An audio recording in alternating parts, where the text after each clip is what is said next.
The credit card statement showed a $3,542 charge at a jewelry store I'd never visited, posted at 2:47 a.m. last Tuesday while I was sound asleep in my bed. My hands trembled as I scrolled through the list. Designer handbags, expensive perfumes, a weekend stay at a luxury hotel downtown. Someone was spending my money while I slept, and the purchases were happening inside my own home. Hey there, beautiful souls. I appreciate you taking the time to listen to my story today. I am curious, what part of the world are you tuning in from? Drop your city in the comments below. All right, let us dive into what happened to me. I sat at my kitchen table, the morning light streaming through the blinds, illuminating the stack of credit card statements spread before me like evidence at a crime scene. My coffee had gone cold an hour ago. The ceramic mug left a ring of condensation on the mahogany surface, but I couldn't bring myself to care about the water stain. My entire body felt numb, except for the pounding in my chest that seemed to echo in my ears. 3 cards, all maxed out, nearly $15,000 in charges over the past 6 weeks. I grabbed my phone with shaking fingers and pulled up my banking app, swiping through transaction after transaction. The timestamps told an impossible story. Most purchases occurred between midnight and 4 in the morning. I lived alone in my small 2-bedroom house in the suburbs. No roommates, no overnight guests. Just me and my tabby cat, Oliver, who barely moved from his favorite spot on the living room couch. My mind raced through possibilities. Online fraud seemed obvious, but several charges showed in-person transactions. The grocery store 3 blocks away. The gas station on Miller Avenue. Places I actually frequented, but at hours when I was definitely asleep. I pressed my palms against my temples, trying to make sense of the impossible. The front door key sat in its usual spot on the kitchen counter. I'd changed the locks 8 months ago after my divorce from Gerald was finalized. Nobody else had access. The security system I'd installed last year showed no breaches, no forced entries. The log displayed the same pattern every night. Armed at 10:30 p.m., disarmed at 6:15 a.m. when my alarm clock went off. I pushed back from the table and walked to my bedroom, my bare feet silent on the hardwood floors. The room looked undisturbed. The bed was made the way I'd left it this morning. My purse sat on the dresser, right where I always placed it before bed. I unzipped it with trembling hands and pulled out my wallet. All 3 credit cards were there, lined up in their slots, exactly where they should be. My stomach lurched. I rushed to the bathroom and gripped the cool porcelain sink, staring at my reflection in the mirror. Dark circles shadowed my eyes. When had those appeared? My hair, usually neat in its professional bob, looked disheveled. I couldn't remember the last time I'd slept through the night without waking up feeling exhausted. The medicine cabinet creaked as I opened it. My prescription sleeping pills sat on the middle shelf, the bottle nearly empty. I'd been taking them for 3 months, ever since the divorce stress had made sleep impossible. The label said I'd gotten them refilled 2 weeks ago, but the bottle felt too light. I dumped the remaining pills onto the counter. 5 tablets. There should have been at least 20. My phone buzzed in my pocket. A text from my bank's fraud department lit up the screen. Another charge had just been declined, a $1,200 attempt at an electronics store. I looked at the timestamp. 9:47 a.m. right now, this very moment. But I was standing in my bathroom, my phone in my hand, my credit cards still in my wallet on the sink. What the hell is happening? I whispered to my reflection. I snatched my credit cards from the wallet and held them up to the light, turning them over in my shaking hands. The holograms shimmered. The signatures matched. These were mine. The real cards, not duplicates. I ran my thumb over the raised numbers, feeling each digit, searching for any sign of tampering or cloning. Nothing. I grabbed my phone and pulled up my banking app, scrolling through the recent transactions. Coffee shop in Buckhead, yesterday at 2 a.m. while I'd been dead asleep. Late night purchases at a gas station 40 miles away. Designer clothing websites I'd never heard of. Restaurant charges from places I'd never eaten. All made while I was supposedly in bed, drugged into oblivion by those damn pills. My fingers flew across the screen, calling the credit card company. The hold music grated against my nerves as I paced the bathroom floor, wearing a path between the sink and the shower. 3 minutes passed. 5. My free hand gripped the edge of the counter so hard my knuckles went white. Fraud department, this is Kevin speaking. Someone's using my cards, right now. 9:47 this morning, electronics store, but I'm home with all my cards in my possession. Papers rustled on his end. Keys clicked. Yes, ma'am, I see that declined transaction. The system flagged it automatically due to the pattern of unusual activity. Can you confirm your current location? I'm standing in my house in Druid Hills. My cards are in my hand. All of them. How is someone else using them? More typing. A pause that stretched too long. Ms. Jordan, I'm showing the physical card was used, not the number. The actual chip reader confirmed card present transactions for most of these charges. The phone nearly slipped from my sweat-slicked palm. That's impossible. I'm going to cancel these cards immediately and send you new ones. They'll arrive in 5 to 7 business days. In the meantime, wait. My mind raced, connecting fragments that didn't want to fit together. Can you tell me the exact times of all the charges from the last week? He read them off. Every single one fell between midnight and 5 a.m.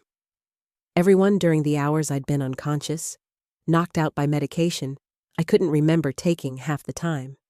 I'd wake up groggy, disoriented, with gaps in my memory like black holes swallowing time. I thanked him and ended the call, then immediately dialed my doctor's office. The receptionist put me through after I insisted it was urgent. Dr. Chen, those sleeping pills you prescribed, can someone function on them? Like, actually get up and do things without remembering? A long silence. Monica, what's happening? Are you experiencing episodes of sleepwalking? Just answer the question. Yes, it's rare but documented. Complex sleep behaviors, driving, eating, even shopping online. The patient has no memory of it. Have you been... I hung up and stared at my reflection again. The stranger looking back at me wore my face, but suddenly seemed capable of anything. My eyes dropped to my hands, searching for evidence. A paper cut on my index finger I didn't remember getting. Faint smudges of ink on my thumb. My nails looked freshly filed, but I hadn't touched them in days. I stumbled back into the bedroom and tore through my closet. Designer jeans with tags still attached, shoved in the back behind my work clothes. A leather jacket I'd never bought.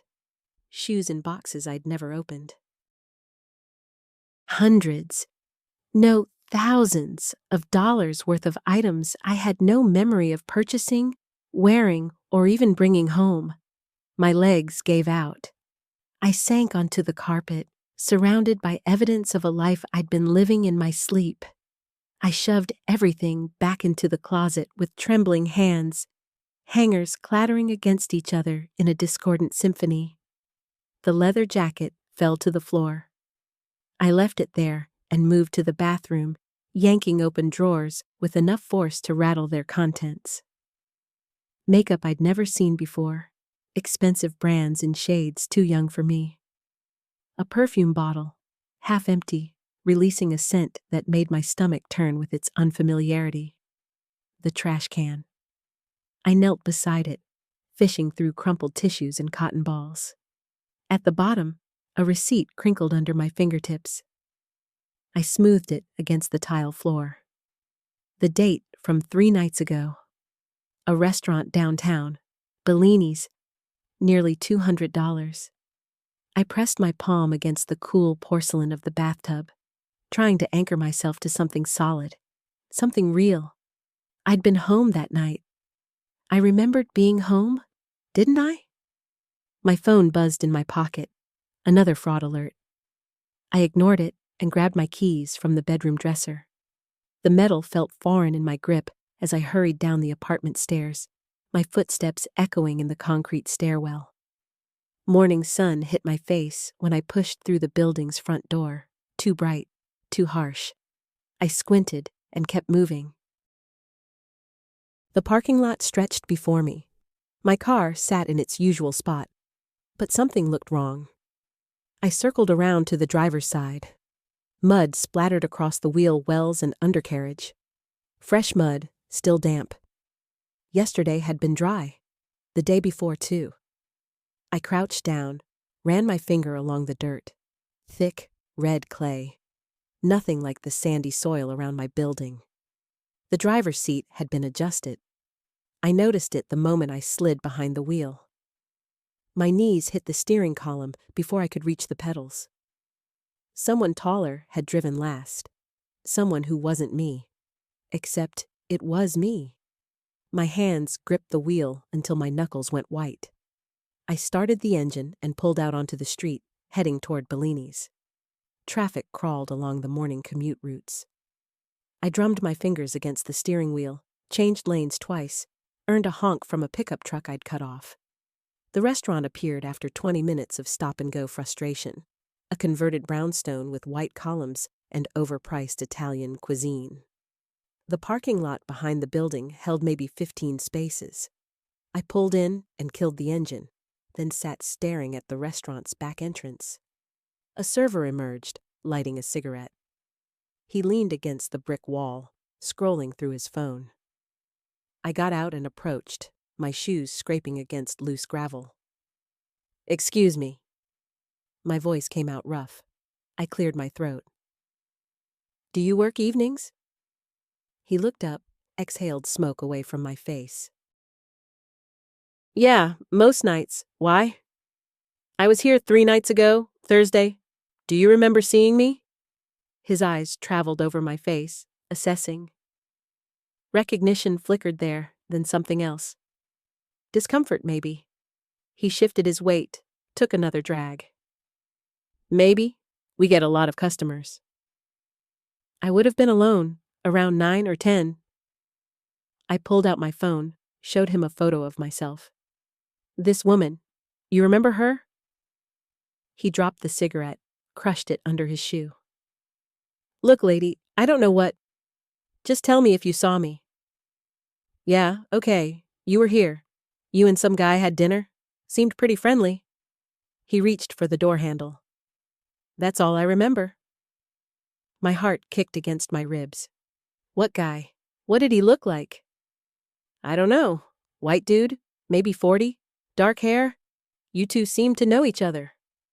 He pulled the door open. "I gotta get back to work." The door swung shut before I could respond.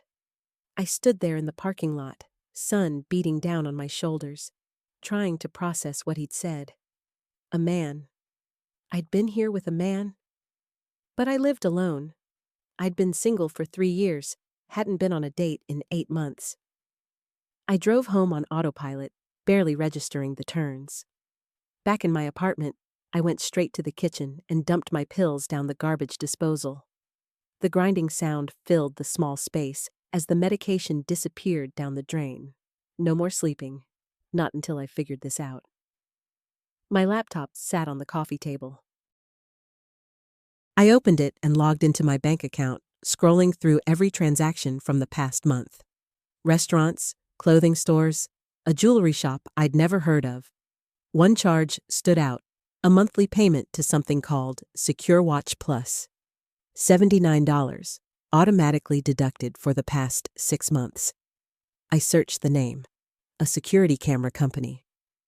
I clicked through their website, found a customer login portal. My email address worked. The password autofilled from my browser's memory. The dashboard loaded, showing 4 camera feeds. One pointing at my apartment door, another at my bedroom window from outside. 2 more covering the parking lot and the building's rear entrance. Someone had been watching me, or I'd been watching myself. Story continuation. Block 4 to 10. I clicked on the recorded footage archive, my hand trembling so hard, the mouse pointer jerked across the screen. The timestamps showed recordings every night for the past 6 months. I selected last Tuesday, the night I supposedly went to that ATM on Fulton Street. The video loaded. My bedroom camera showed me lying in bed, completely still under the covers. The timestamp read 11:47 p.m. Then at 12:13 a.m., I sat up, not groggily, not like someone waking from sleep. I moved with purpose, throwing back the covers and standing in one fluid motion. I walked to my dresser, pulled out jeans and a sweater, dressed in the dark without turning on a single light. My stomach lurched. The woman on screen moved like a stranger wearing my body. I watched myself leave the bedroom. The hallway camera picked me up 3 seconds later, walking toward the front door. No hesitation, no stumbling in the darkness. I punched in the alarm code, the right code, the one I'd never shared with anyone, and stepped outside. The exterior camera captured me descending the stairs, getting into my car. Driving away at 12:31 a.m., I fast-forwarded through empty parking lot footage. At 2:47 a.m., my car returned. I walked back inside, reset the alarm, went straight to bed. The bedroom camera showed me pulling off my clothes, sliding under the covers, settling into the exact same position as before. My phone buzzed. A text from an unknown number. "Stop digging." I dropped the phone like it had burned me. It clattered against the coffee table, spinning to a stop face up. 3 dots appeared, indicating another message coming through. "Meet me at Riverside Park, bench by the fountain. 1 hour. Come alone or you'll never know the truth." I grabbed my keys and headed for the door, then stopped. Someone had installed these cameras. Someone had access to my apartment, my car, my entire life. I turned back, searching through my kitchen drawers until I found the chef's knife I'd bought, but rarely used.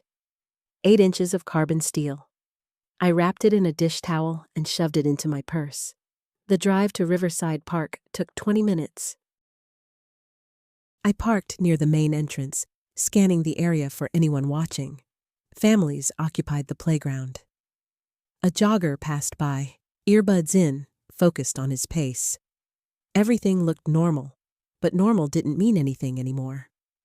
The fountain sat in the park's center, water cascading down 3 tiers of concrete.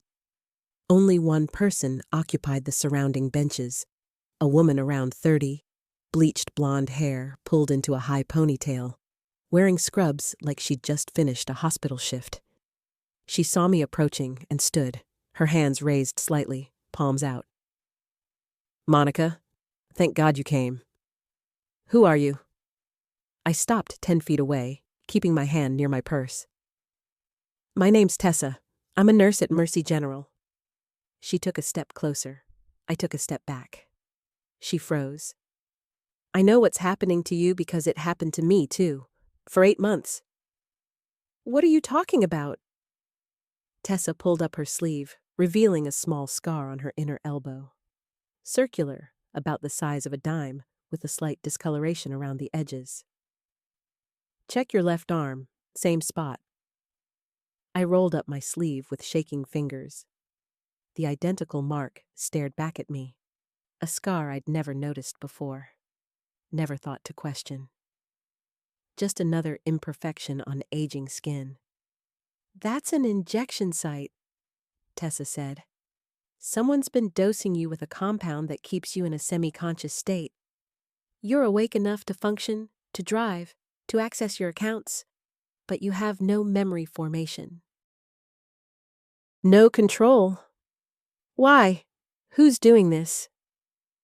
Tessa glanced around the park, her jaw tight. "There's a clinical trial. Experimental drug for advanced cognitive manipulation. They're testing it on people without proper consent, using us as guinea pigs. I was part of it until I figured out how to record myself, how to piece together what they were making me do. She pulled out her phone, swiped through photos, bank statements showing thousands in unexplained charges, screenshots of transactions I didn't recognize. Then a photo of a man, white, dark hair, maybe 40 years old. The same description the Speedy Mart clerk had given me. His name is Dr. Raymond Voss, Tessa said. He runs the trial through a front company. Everything looks legitimate on paper, but he's been using test subjects for personal gain, making them drain their accounts, steal from their employers, even commit crimes, all while under the influence. I stared at the photo, searching my memory for any recognition. Nothing, just a stranger's face. How does he choose his subjects? Sleep study volunteers. I signed up 2 years ago for what I thought was legitimate insomnia research. Tessa's hands clenched into fists. He injects a slow-release pellet under your skin. It dispenses the compound every night at midnight. That's when you become suggestible. The word hung between us like a curse. Suggestible. A puppet. A tool. We need to go to the police, I said. I tried. They said I was delusional. Voss has connections, legitimate credentials. Without physical evidence of the pellet, without catching him in the act, we're just crazy women making accusations. Tessa stepped closer, her voice dropping. But I know where he keeps his records. Everything he's done, everyone he's used. We can get proof. Story block 5. My pulse hammered in my ears as Tessa pulled a crumpled paper from her jacket pocket. The address was written in red ink, bleeding slightly where her sweaty fingers had gripped too hard. A warehouse district on the east side, the kind of place where nobody asked questions about late-night activity. We took separate cars. Less suspicious that way, Tessa had said. I followed her taillights through streets that grew progressively darker, street lamps becoming sparse until they disappeared entirely. My hands gripped the steering wheel so tight my knuckles ached. The dashboard clock read 11:47 p.m. 13 minutes until midnight. 13 minutes until whatever was buried under my skin would wake up and turn me into someone else's instrument. Tessa's brake lights flared red. We pulled into an industrial lot where shipping containers sat like giant metal coffins. The building ahead looked abandoned.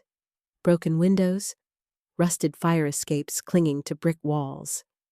But light leaked from cracks around a side door, and I could see the faint glow of security cameras mounted on the corners.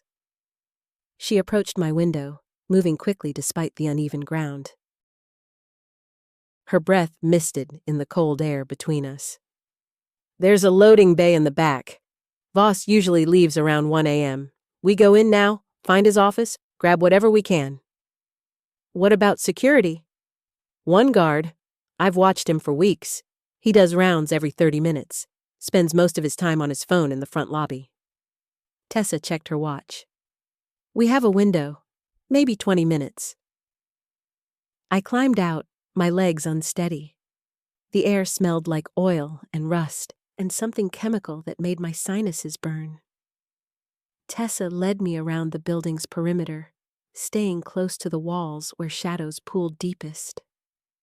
My sneakers scraped against gravel that seemed impossibly loud in the silence. The loading bay door hung partially open, secured by a chain that had been cut through, fresh metal gleaming where bolt cutters had done their work. Tessa had prepared for this.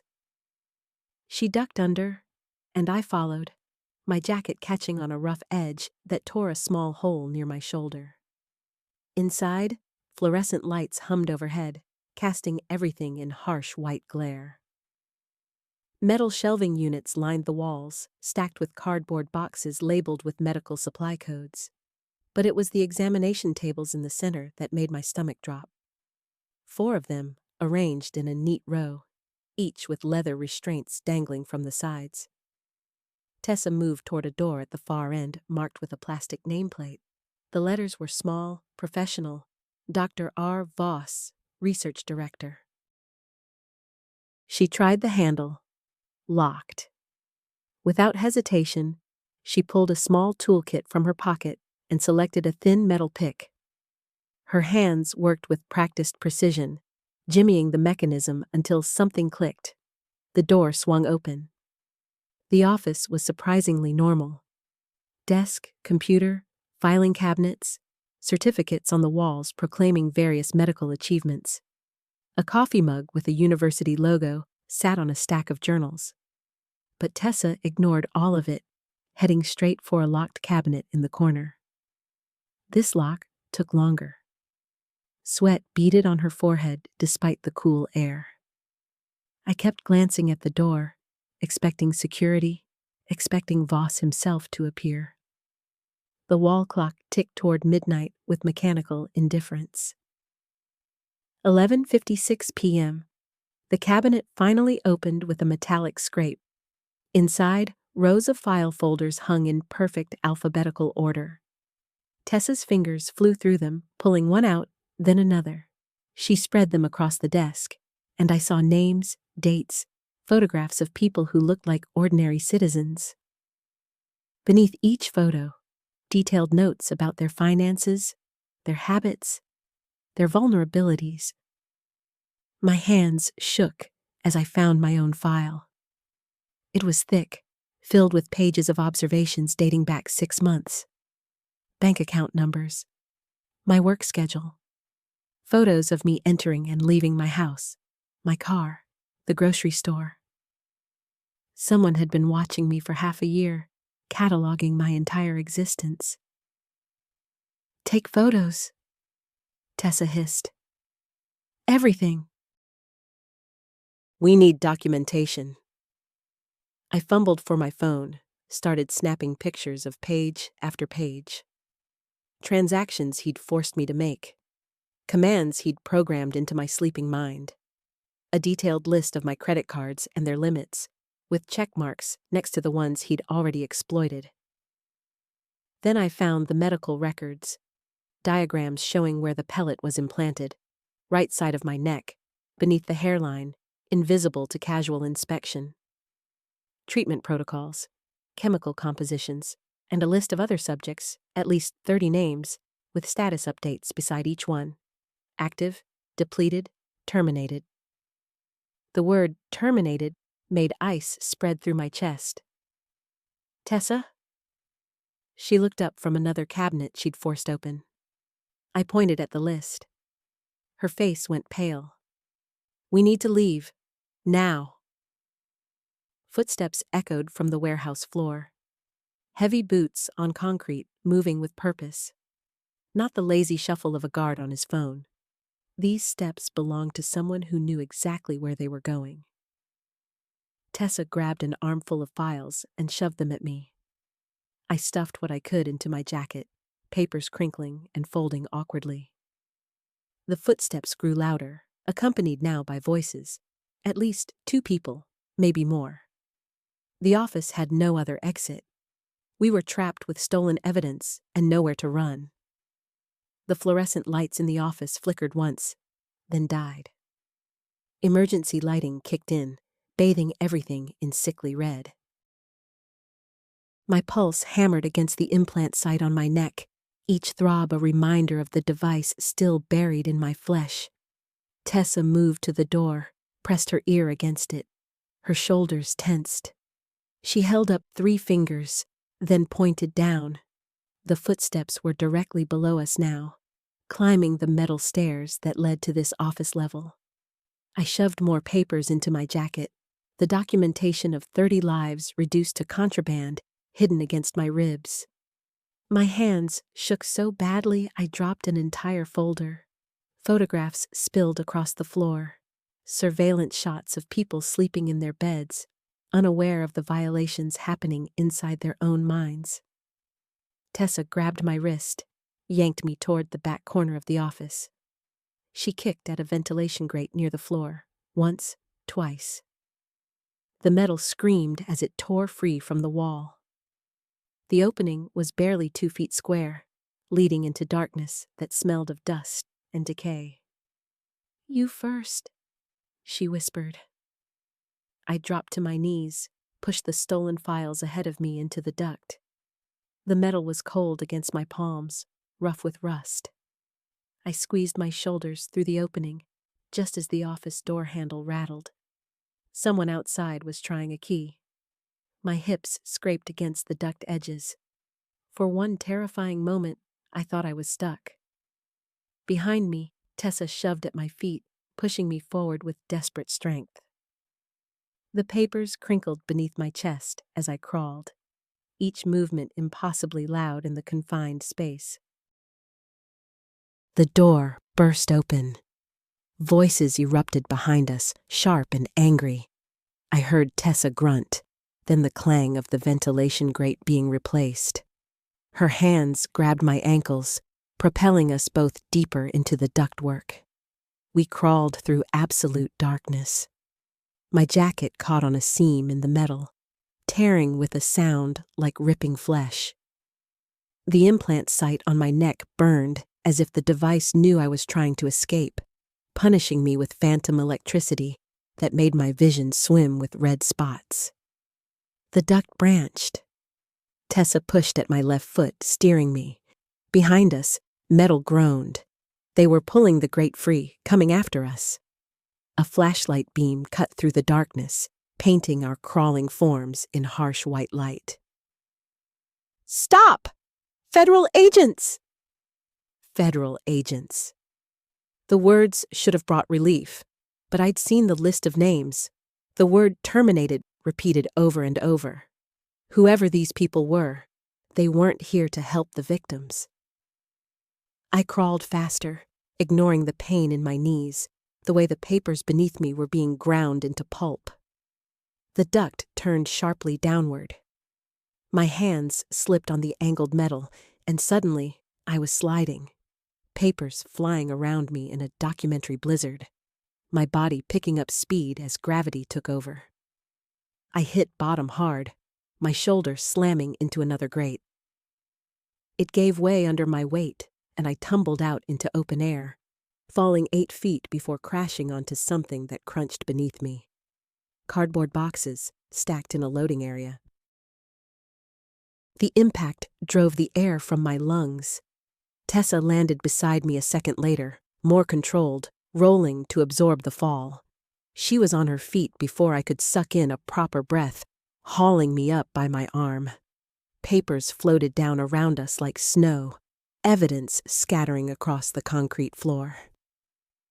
"Leave them," she said. But I couldn't. I scrambled on hands and knees, gathering what I could reach. The medical diagrams, the list of names, anything that proved what had been done to us. My fingers closed on a photograph, and I recognized the face. My own, taken through my bedroom window. A timestamp showing 3 months ago. Voices echoed from the duct above. The flashlight beam swept across the loading area, searching. Tessa grabbed the back of my jacket and dragged me toward a bay door. It was partially open, showing a slice of nighttime parking lot beyond. We squeezed under the door.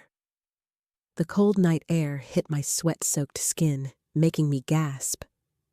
Tessa's car was gone, towed or moved, it didn't matter. The parking lot stretched empty in all directions except for a single vehicle parked near the building entrance, a black SUV with government plates. My legs wanted to collapse. The adrenaline that had carried me this far was burning away, leaving nothing but exhaustion and the sickening throb in my neck. I pressed my hand against the implant site and felt something shift beneath the skin. The device was moving, burrowing deeper, or maybe that was just my imagination painting horror onto nerve endings. Tessa pulled me toward the street. We ran through the industrial park, past darkened warehouses and chain-link fences. Behind us, the loading bay door screeched open, shouts erupted, car doors slammed. We hit the main road as the SUV's engine roared to life. No sidewalk, just gravel shoulder and drainage ditch. Tessa veered left, toward a residential area 3 blocks distant. My lungs burned. The stolen papers in my jacket had become lead weights, dragging at every step. Headlights swept across us.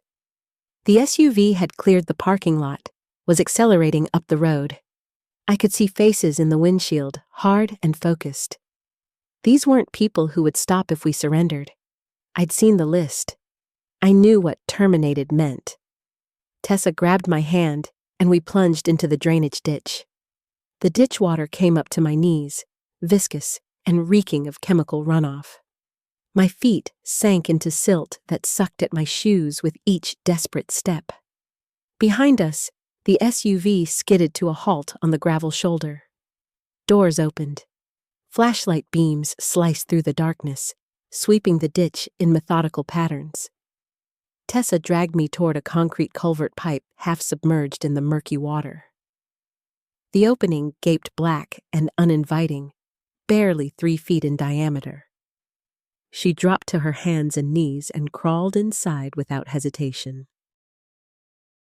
I followed, the cold water soaking through my jeans as I pressed myself into the confined space. The pipe smelled of stagnant water and decay. Something brushed against my hand in the darkness, soft and yielding, possibly dead. I bit down on my tongue to keep from making a sound. Above us, footsteps crunched on gravel. The flashlight beams probed the ditch, passing over the culvert entrance once, twice. They went north, toward the houses. The voice was male, clipped with military precision. Patterson, take the vehicle around. We'll sweep on foot. My lungs screamed for air, but I couldn't risk the sound of breathing. The implant site pulsed with each heartbeat, a sickening rhythm that seemed to grow louder in the enclosed space. I pressed my forehead against the cold concrete, trying to steady myself. The papers inside my jacket had gone damp, the ink probably bleeding now, evidence dissolving against my ribs. The footsteps moved away. Engine noise receded as the SUV drove off. Tessa touched my shoulder, her fingers finding the implant site. I flinched, but she held firm, pressing down hard. The pain spiked white-hot, then something gave way beneath the skin. Warm liquid trickled down my neck, blood or something worse. She pulled her hand back. In the faint moonlight filtering through the pipe opening, I could see something dark on her fingertips. She wiped them on the concrete wall and motioned for me to follow her deeper into the culvert. The pipe angled downward, the water level rising as we crawled. My hands found broken glass, rusted metal, the detritus of a city that flushed its problems underground. The pipe branched. Tessa chose left without pausing, and I realized she'd mapped this somehow, had planned for this exact scenario. The water reached my chest now, forcing me to tilt my head back to breathe. My jacket ballooned with trapped air, the papers inside creating a waterlogged bulge against my sternum. We emerged into a junction chamber where 4 pipes converged. A metal ladder climbed one wall toward a manhole cover 15 feet overhead. Tessa started up immediately, testing each rung before trusting it with her weight. 2 rungs broke away entirely, splashing into the water below. I grabbed the ladder and followed, my muscles screaming protest. At the top, she braced her back against the ladder and pushed the manhole cover up with both hands. It shifted an inch, then stuck. I climbed higher, wedging myself beneath her, adding my strength to hers. The cover scraped against its housing, the sound like nails on concrete. We pushed harder. My vision tunneled from the effort, black spots dancing at the edges. The cover gave way suddenly, sliding aside with a metallic shriek. Fresh air poured down the shaft. Tessa hauled herself up and through, then reached back for me. I grabbed her hand with both of mine and she pulled, my shoulders scraping against the narrow opening. I tumbled onto asphalt still warm from the day's heat. We were in an alley behind a row of closed shops. Strip mall dumpsters lined one wall, overflowing with cardboard boxes and plastic bags. A streetlight buzzed at the alley's mouth, casting sodium yellow light that made everything look jaundiced and surreal. My phone vibrated in my pocket. I'd forgotten about it, assumed it was dead or destroyed. I pulled it out with trembling hands. The screen showed 17 missed calls from my bank, 3 from my credit card company, and 1 from a number I didn't recognize. That last one had left a voicemail. I pressed play and held the phone to my ear. "Ms. Jordan, this is Detective Raymond Cho with the Fraud Investigation Unit. We need you to come in immediately. There's been significant criminal activity on your accounts, and we have reason to believe you're in immediate danger. Do not attempt to handle this yourself. Call me back at—" The message cut off as headlights flooded the alley entrance. Not the SUV this time, an unmarked sedan with a concealed light bar behind the grille. Detective Cho had found me, or someone using his name had. Tessa grabbed my wrist, and we ran deeper into the alley, toward the back exit where the dumpsters created a narrow gap barely wide enough for a person to squeeze through sideways. I wedged myself into the gap between the dumpsters, the metal edges cutting into my ribs as I forced my body through. The stench of rotting food and garbage water filled my nose and mouth. Behind us, car doors slammed. Footsteps echoed off brick walls. Tessa made it through first, emerging onto a service road that ran behind the shopping complex. I followed, my jacket snagging on a bolt, tearing with a sound that seemed impossibly loud in the quiet night. My lungs burned as we sprinted across the service road toward a residential area where houses sat dark and silent. A fence blocked our path, 6 feet of chain link topped with angled posts. Tessa hit it at full speed, her fingers locking into the metal diamonds as she climbed. I followed, my feet slipping twice before I found purchase. My arms shook with exhaustion as I hauled myself up and over, dropping hard onto someone's lawn.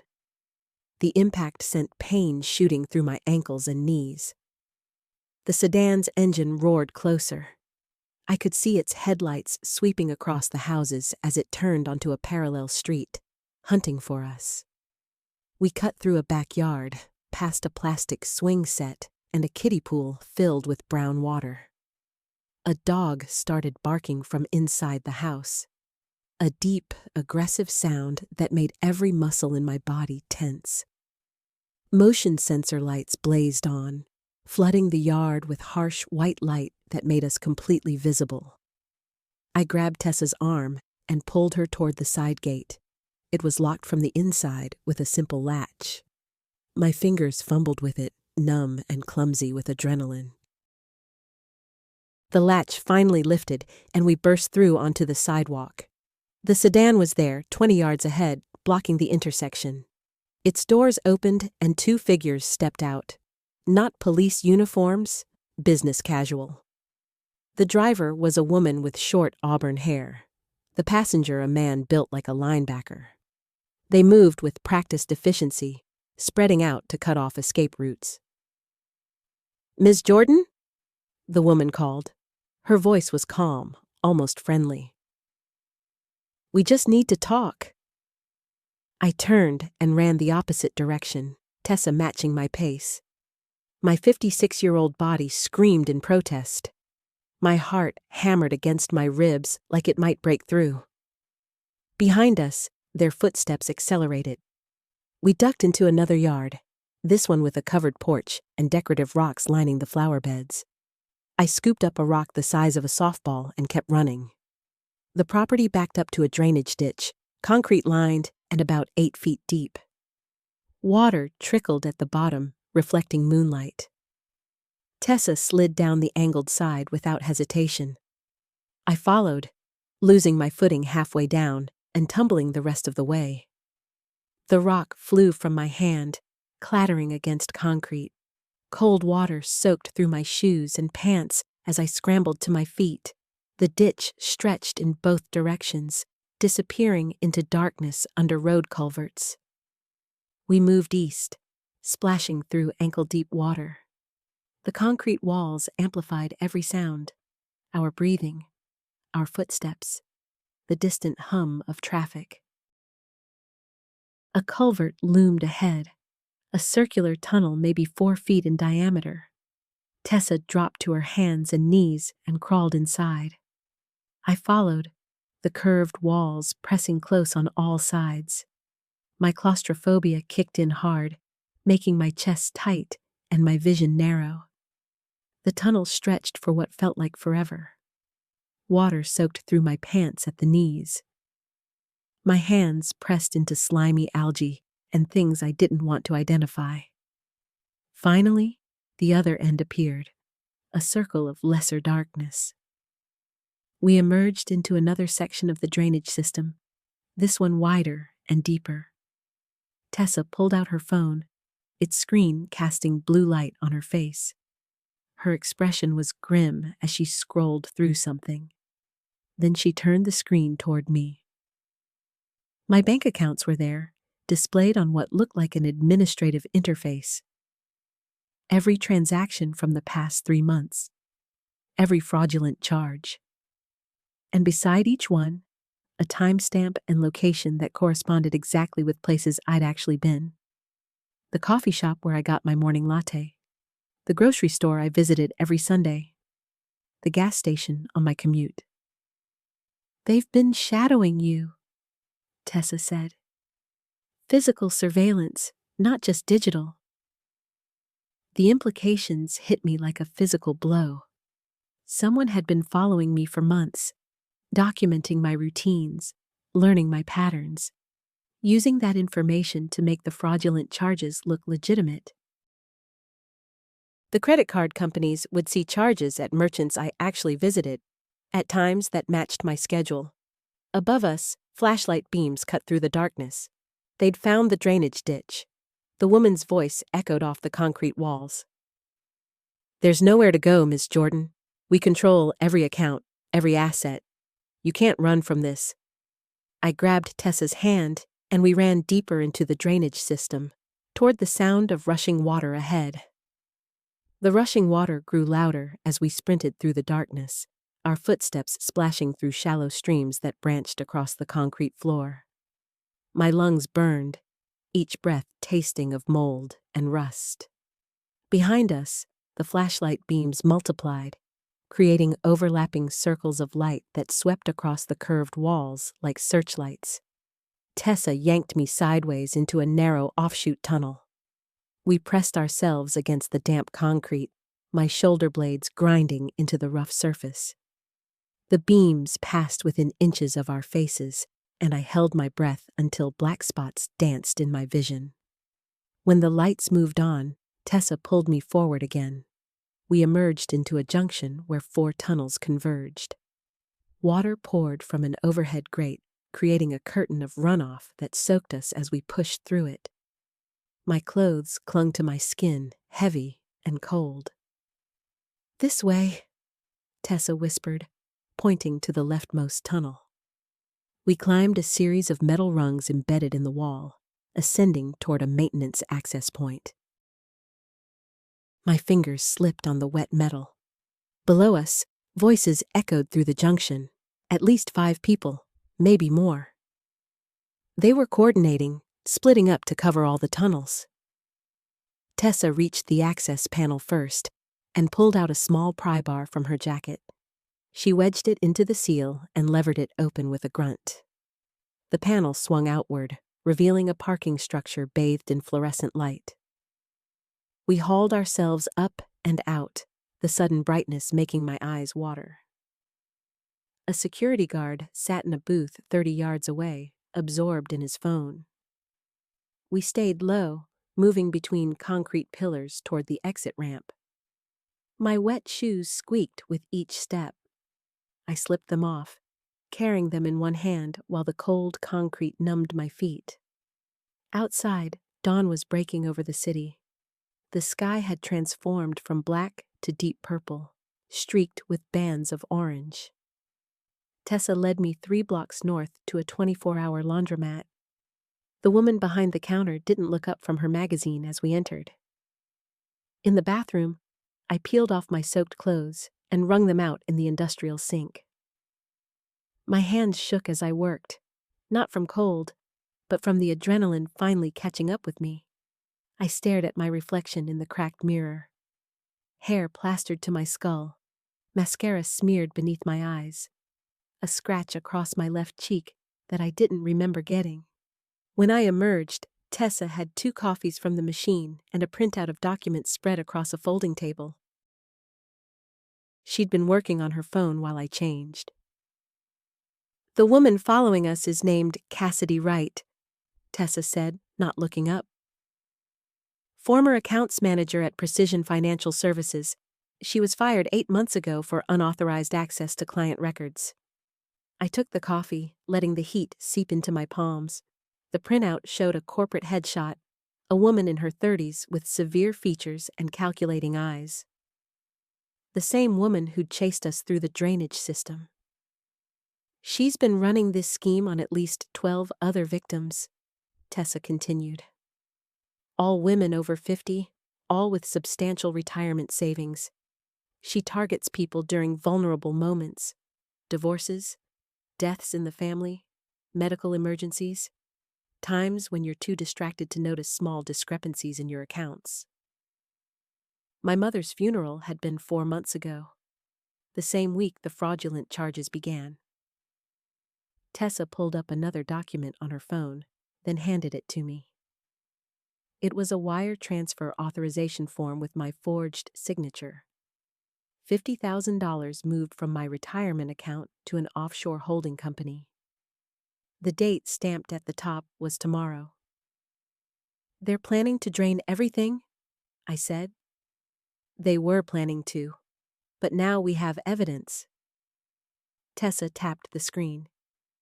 "Every transaction, every forged document, every shell company they've used. I've been collecting it for weeks, ever since my aunt became one of their victims." She pulled out a second phone, my phone, the one Cassidy had taken from my apartment. Tessa had somehow retrieved it during our escape. "The police couldn't help you because Cassidy has connections," Tessa said. "But the FBI's Financial Crimes Division doesn't care about local politics. I sent them everything 5 minutes ago." Through the laundromat's front window, I watched the sun climb higher. Early morning joggers passed by on the sidewalk. A delivery truck double-parked across the street. Normal people living normal lives, unaware that someone could be systematically stealing their futures while they slept. My phone buzzed with an incoming call. The screen showed an unfamiliar number with a federal area code. I answered, pressing the phone to my ear. "Ms. Jordan, this is Agent Reeves with the FBI. We need you to come in for a statement. We're moving to freeze the accounts and make arrests within the hour." I closed my eyes, feeling the tension drain from my shoulders for the first time in weeks. When I opened them, Tessa was watching me with a slight smile. "It's happening," I said. She nodded once, then stood and began gathering her documents. Outside, unmarked vehicles were pulling up along the street. Men and women in windbreakers marked FBI emerged, moving with purpose toward destinations only they knew. I finished my coffee and pulled on my still damp jacket. My feet ached, my body was exhausted, but something had shifted inside me. The fear that had been my constant companion had transformed into something harder, sharper. Resolve. Block 1010. The November morning air carries the scent of fresh coffee as I push through the doors of the community center. 6 months have reshaped my world in ways I never imagined. My fingers adjust the lanyard around my neck. The ID badge reads "Financial Safety Advocate" beneath my photo. Inside the main hall, 23 faces turn toward me. Some elderly, some young, all carrying the same haunted expression I once wore. The chairs scrape against linoleum as people settle into their seats. I move to the front, my sensible flat silent against the floor, and place my laptop on the table. "Thank you for coming," I say, keeping my voice steady. I know it took courage. A woman in the third row clutches her purse tighter. A middle-aged man bounces his knee nervously. I recognize every gesture, every defensive posture. I was them once. My presentation slides illuminate the screen behind me, but I don't turn to look at them. Instead, I meet each person's eyes, one by one, letting them see that I understand. 6 months ago, I woke up to discover $47,000 in unauthorized charges. I begin. Someone was using my cards while I slept. The police couldn't help. My bank wouldn't believe me. I felt invisible. I click to the next slide. My hands no longer shake when I tell this story. The therapy sessions with Dr. Patterson have worked their slow magic, though nightmares still visit occasionally. My apartment now has 3 locks on the door, motion sensors in every room, and cameras covering all entry points. Some scars remain visible. But today, all 7 members of that fraud ring are awaiting trial. The FBI recovered most of the stolen funds, and I'm here to make sure what happened to me doesn't destroy you. After the presentation, people line up with questions. I show them how to freeze their credit, set up alerts, recognize the signs of sophisticated theft. My phone vibrates in my pocket. A text from Tessa, asking if we're still meeting for lunch. We've become unlikely friends, bound by shared trauma and the strange intimacy of survival. The community center empties slowly. I pack my materials, noting which attendees took extra pamphlets, who asked for one-on-one consultations. This is my 4th workshop this month. The local news featured my story, and now other victims reach out weekly.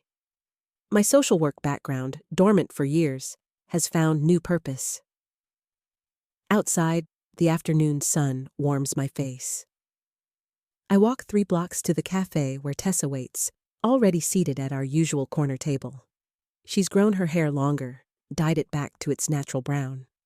The hardness has left her features, replaced by something gentler. We order sandwiches and speak little. Some friendships don't require constant conversation. She shows me photos on her phone, her daughter's college acceptance letters. I smile, genuinely happy. Cassidy's testimony had secured immunity for Tessa, and she'd used her second chance wisely. My own phone buzzes again, an email from the FBI's Victim Advocacy Program asking if I'll testify at a congressional hearing about credit fraud protections. I forward it to my new attorney. Yes, I have an attorney now. And make a mental note to call him tomorrow. The evening finds me at my apartment, the one I refused to abandon despite everything. I've reclaimed this space, painted the walls sage green, installed blackout curtains that actually block light. My sleep tracker app shows improvement, 5 hours last night, up from the 2-hour average I managed in those first months. I prepare dinner methodically, measuring ingredients, following recipes I've perfected through repetition. Cooking has become meditation. The knife against the cutting board provides rhythm. Steam rises from the pasta pot, fogging my glasses. After eating, I settle at my desk and open my laptop. The blog I started 3 months ago has gained modest following. 842 subscribers who read my posts about financial recovery, identity theft prevention, and rebuilding trust in systems that failed us.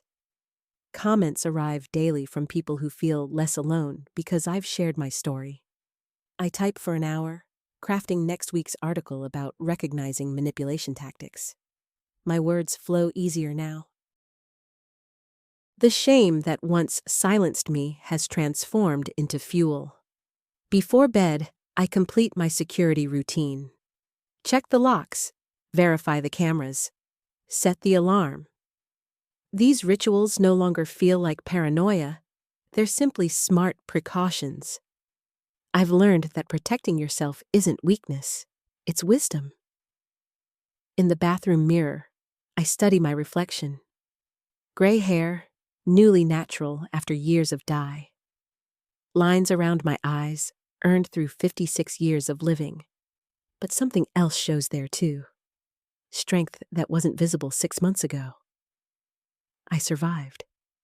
More than that, I transformed survival into purpose. My bedroom welcomes me with familiar comfort. The bed no longer feels like enemy territory. I set my phone on the nightstand, credit monitoring apps updated and active. Tomorrow brings another workshop, another chance to help someone reclaim their stolen peace. Sleep comes easier these days. Not perfect, not dreamless, but enough. And when morning arrives, I'll wake as myself. Monica Jordan, survivor, advocate, warrior. The woman who refused to stay invisible. Did you like my story? And which city are you listening from? Let's meet in the comments. If you like the story, you can support me by sending a super thanks so I can keep bringing more stories like this. Thank you so much for your sweet support. I'm looking forward to your comments on the story. On the screen, you can see 2 new life stories that I highly recommend. There's so much more on my channel. Don't forget to subscribe. See you in the next life story, with love and respect.